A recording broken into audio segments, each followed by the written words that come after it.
राज्यातील सर्व मंत्र्यांचे वाहन ताफे अर्ध्यावर येण्याची शक्यता आहे। मुख्यमंत्री देवेंद्र फडणवीस आज बैठक घेणार आहेत। पोलीस महासंचालक, मुख्य सचिव बैठकीला उपस्थित राहतील। पंतप्रधान नरेंद्र मोदी यांच्या आवाहनानंतर वेगवान घडामोडी सुरू झालेल्या आहेत। आज दुपारी होणाऱ्या बैठकीनंतर एकत्रित निर्णय जाहीर केला जाईल। सुरक्षेशी तडजोड न करता ताफ्यातील वाहन संख्येवर मर्यादा आणली जाणार आहे। सर्व मंत्र्यांच्या ताफ्यातील वाहनांची संख्या अर्ध्यावर येणार आहे। यावर गांभीर्याने विचार केला जाणार आहे। मात्र समग्र विचारांती एकत्रित निर्णय दुपारच्या बैठकीनंतर जाहीर केला जाईल।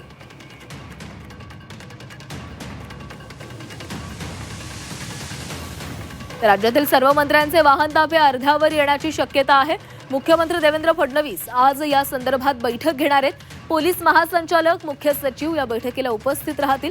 पंतप्रधान नरेंद्र मोदी यांनी जे आवाहन केलेलं होतं, पेट्रोल डिझेलचा वापर कमी करा, हे जे आवाहन केलेलं होतं, त्या आवाहनानंतर अनेक वेगवान घडामोडी सुरू झालेल्या आहेत। आज दुपारी ही बैठक आयोजित करण्यात आलेली आहे आणि या बैठकीनंतर एकत्रित निर्णय जाहीर केला जाईल। या संदर्भामध्ये माहिती घेणार आहोत। आमचे प्रतिनिधी ओम देशमुख आपल्यासोबत आहेत। ओम, आज दुपारी एक महत्त्वाची बैठक पार पडणार आहे आणि या बैठकीमध्ये मंत्र्यांच्या वाहन ताफ्यासंदर्भात चर्चा केली जाऊ शकते। हे वाहन ताफे अर्ध्यावर येऊ शकतात। खरं तर पंतप्रधान नरेंद्र मोदी यांच्या आवाहनानंतर राज्य सरकारच्या वतीने या संदर्भातला निर्णय जो आहे तो घेतला जाऊ शकतो, अशी माहिती आपल्याला सूत्रांच्या वतीने कळते। राज्याचे मुख्यमंत्री देवेंद्र फडणवीस यांच्यासह पोलीस महासंचालक आणि मुख्य सचिव यांच्या उपस्थितीत एक बैठक थोड्या वेळात पार पडणार आहे।